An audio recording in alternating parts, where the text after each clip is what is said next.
Hey, it's Valentine's Day this week, so the show is brought to you by peace and love. Yes, large-scale love.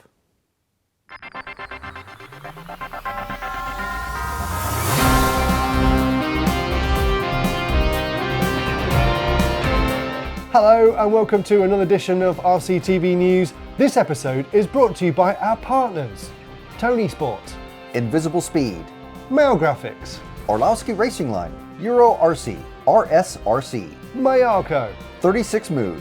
I'm Matt McCallum. And I'm Frank McKinney. And here are your headlines. In the USA, the J-Concepts Indoor National Series kicked off this weekend with round 1 in Milwaukee, Wisconsin, with Brock Champlin taking 4-wheel drive mod and Aiden Horn taking 2-wheel drive mod. Volker wins the Mod Touring at Mebo Sport Cup, while Zalewski and Carup trade 2-wheel drive and 4-wheel drive overall wins. Thank you to Red RC for the photos. Team Associated re-released the TC7 from 2018, just months after the surprise TC8 announcement at last year's World Championships. Why would they do that? Your guess is as good as mine. Tyler Hooks will be racing for Team Gafurp. And to wrap up the whole silly season thing, go to houseofrc.com where you can find out just who is running what and where they came from. Also, X-Ray has released details of their brand new 1/8 Nitro buggy, the XB825, with an amazing webpage. X-Ray presentations are always a thing of beauty. Some of these other RC brands have product pages that look a bit like MS Paint on GeoCities. Yes, the whole industry could learn a thing or two from X-Ray's quality presentation. And now for your main stories. Montpellier GP is in the books. It's the first major 1/8 buggy race on the European calendar. That's right, and from the early going, it was Turkish racer Burak Kilic taking the overall TQ and qualifying straight into the main final. He was looking very good against a strong field of European and world champions.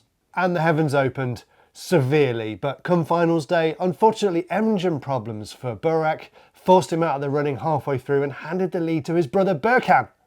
Berkan tried as hard as he could to hold off the reigning European champion Juan Carlos Canas, but with just a few minutes left on the clock, a mistake dropped him to second and gave Canas the win. And thank you to Circus RC for the photos and videos. The electric 1/10 buggy worlds are coming up from Australia, and the organisers have gone to town with their own RC Tourist Board video from RC Race Media. Let's get a flavour of it. The 2025 IFMAR 1/10 Off-Road World Championships is headed down under to the beautiful city of Sydney, Australia. Starting September 28th, Hills Off-Road RC hosts one of the most prestigious events on the RC calendar. What's cool here is that they are thinking about RC from the outside and promoting this as an attraction to the world. Now, this is definitely something to be commended. Congratulations, team. Yeah, good work, guys. Also, we asked our Aussie friends for some more stats on travelling down under. And they said, Australia is home to 21 of the world's 25 most venomous snakes. Hang on a minute. We need to say this over the video for balance. Radio-controlled motorsport. It's a world of heart-pounding action and intense competition. Also home to more than 1,500 species of spiders. And with Sydney's iconic landmarks and attractions just a stone's throw away. Oh, but do you like that beach? Do you want to visit all the Australian beaches, one each day? It'll take you 29 years, mate. So mark your calendars and join mates from around the world at Hills Off-Road RC. Are you still worried about snakes? The inland taipad snake can kill 2.5 million mice with a single bite. So don't bring your pet mouse. The 40th anniversary of this iconic IFMAR World Championship event. But worst of all, Vegemite. Vegemite! Vegemite. But seriously, we're only jealous because no one has invited us to come. Yeah, no one's invited us. But anyway, congrats Hills RC. It's going to be amazing. And if you brave all that, you'll get to meet the Hills RC Kookaburra. And it seems he likes the Schumacher drivers. He likes the Schumacher drivers, but does he like the X-Ray guys? Nope. Kookaburra hates X-Ray. Yep. But you know what? X-Ray gets a bad rep, and we don't agree with it. And we're going to do a bit more work on that in the coming weeks. However, this does bring us on quite nicely to this week's hot topic. This is a hot topic. Hey! Now, in the last week, we've had hundreds and hundreds of comments about our beef history show featuring Ronnefalk and Orlowski. Loads of those comments were quite well thought out. Some of them, not so much. Not so much. But the most important feedback was from the guys themselves. So we spoke to them yesterday. Can you tell us anywhere where we got it wrong? To be honest, I was quite nervous to watch the 30-minute video about the verdict. I don't remember the way you named it. So I was quite nervous. My girlfriend that watched it because she was really curious. To a drive event, you didn't really bring anything up from that. So maybe that was kind of a thing that, you know, you could have shown to let people understand why Michael was feeling the way he did.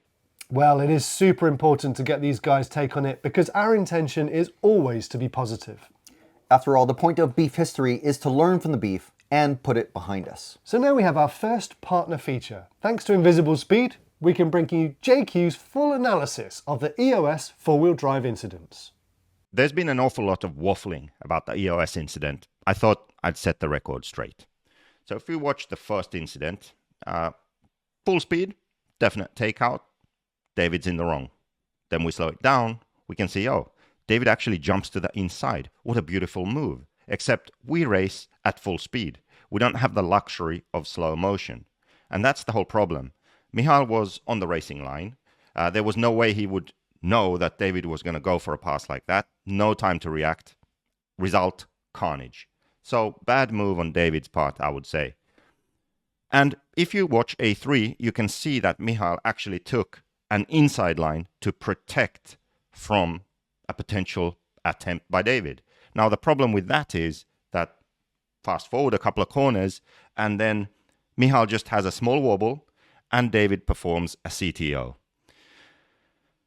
This all stems from a lack of respect for the car in front, because you cannot race, especially on high grip like this, defending every corner. You cannot, because you will be slower, and then you will be CTO'd.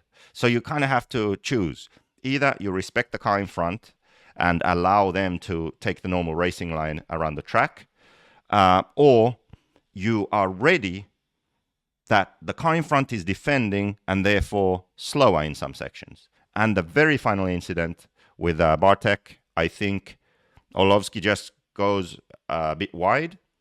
Zalewski goes by. It was just a mistake on Michal's part. At that point, I think he was just trying to survive out there. Really interesting points there, actually. For sure. But there's more. JQ has more thoughts on this. These EOS incidents, they raise an interesting question, which is, are the cars just too fast? We have high grip, high speeds. There's no time to react to actually allow for close racing. We had this in rally. The B class in rally was too fast. Drivers were scared. They were dying. They changed the rules. Should our racing be slowed down in the modified class? That could be a potential solution to where we would have better racing. Interesting. But back to the matter at hand, we took the time to encourage David and Michael to put this beef behind them. You're both going to be at TITC. David's going to be there. Are you going to say hello? Have you and Michael spoken at all since the race? On Tuesday, I sent him a message and I said, let me know when you have time. I think it's good if we can talk. And he never opened it, never got back to me. So, And then he sent me a message on Tuesday that he wanted to talk to me. So I thought... You know, all eyes are going to be on TITC. And for me, the best thing that could come out of TITC would be a selfie of you two guys.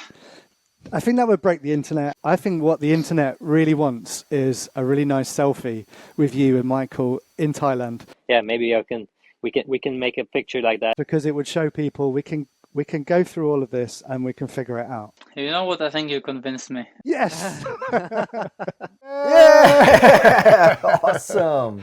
That's fantastic. Come on, guys. This is amazing. We have to see this happen.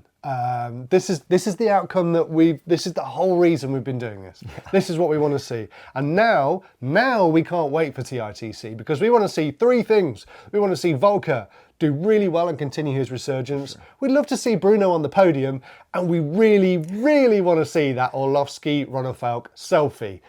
Come on, guys, let's do it. Let's squash that beef and move forwards. Let's see it. Let's break the internet. Let's do it. Unfortunately, now there's time for a bit of sad news. We need to announce that from this year, RC Racing TV will no longer be covering large-scale events. That's right. We're so sorry to our large-scale friends. This wasn't our decision, and we've loved covering all the large-scale classes for almost 20 years now. But after lots of behind-the-scenes discussions with officials and some manufacturers, we've agreed that it's time to pass the baton over to Polestart TV. So from myself and the whole team, we'd like to say to the large-scale community, thanks for the memories.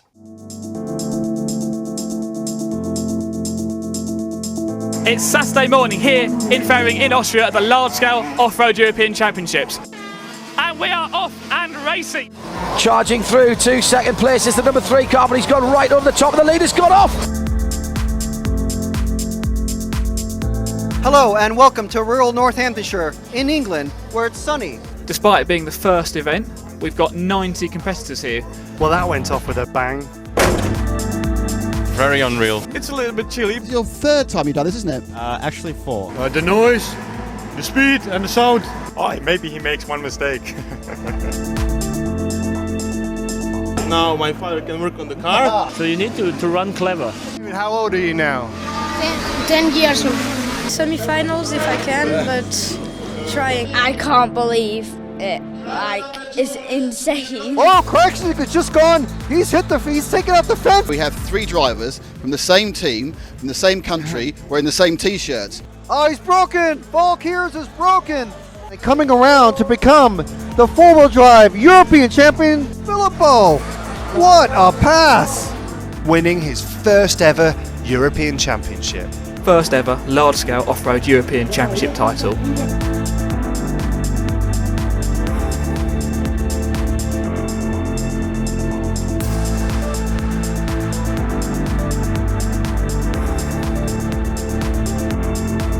If you want to see more large-scale stuff, Polestart TV, they got lots of coverage. Absolutely brilliant. So we're going to go have our lunch now. Relax and take it easy. That's a large-scale sleep going on there. Thank you so much for your coverage and everything. It's always great to watch it, so thank you.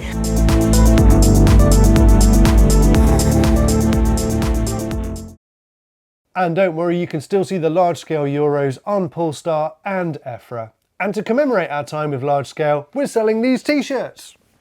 And a poster so that we can never forget the large-scale love that we will always have.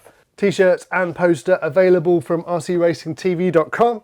I think they look pretty cool. Yeah, I love them. Perfect way to commemorate the time we had together, guys. And and it's Valentine's Day as well, so make a purchase and show us some large-scale love. Well, that's almost it, but there's more to come on our channel this week. That's right, the RC Racing TV podcast gets back to talking to world champions with Bruno Coelho joining us from Portugal this week. Be sure and catch the very interesting chat on Friday. 60 minutes up close with RC legend Bruno Coelho. It's my work, I need to be 100% focused, and that's my moment. Name one driver you've ever had beef with on the track. Myself. An honest account of how it's tough at the top. Because modify at the end is the same as you put an F1 engine inside of one Fiat Punto. The new focus that Infinity has given him. What was happening before I was driving like 6 classes. How can you make six classes 100%? And a passion for RC that is stronger than ever. €1 million to never touch an RC car again. Deal or no deal? No deal. Well, that's it for us this week. Thanks for watching again. It's been awesome having you. Thank you so much for your comments. The show is growing, which is amazing. We never thought it would do this, but it is. So it's happening. It's great. Pretty awesome. Make sure and like and share and all that stuff to help us grow RCTV News. Please do. Please do. Thanks to our partners, Tonisport, Invisible Speed, Maugrafix, Orlowski Racing Line, EuroRC, rsrc, Mayako, 36 Mood. And we'll be back next week from MKGP. Awesome. Yes, can't wait. We'll be in the shopping centre. Bye.